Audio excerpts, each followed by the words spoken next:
சென்னையில் ஆபரண தங்கத்தின் விலை சவரனுக்கு 600 ரூபாய் குறைந்து ஒரு சவரன் தங்கம் 1,17,200 ரூபாய்க்கு விற்பனை செய்யப்படுகிறது.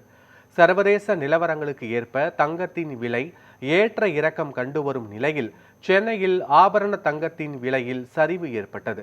அதன்படி தங்கத்தின் விலை கிராமுக்கு 75 ரூபாய் குறைந்து 1 கிராம் தங்கம் 14,650 ரூபாய்க்கும், சவரனுக்கு 600 ரூபாய் குறைந்து ஒரு சவரன் தங்கம் 1,17,200 ரூபாய்க்கும் விற்பனை செய்யப்படுகிறது.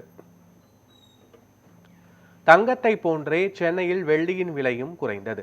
அதன்படி வெள்ளி விலை கிராமுக்கு 5 ரூபாய் குறைந்து 1 கிராம் வெள்ளி 260 ரூபாய்க்கும், கிலோவுக்கு 5,000 ரூபாய் குறைந்து 1 கிலோ வெள்ளி 2,60,60,000 ரூபாய்க்கும் விற்பனை செய்யப்படுகிறது.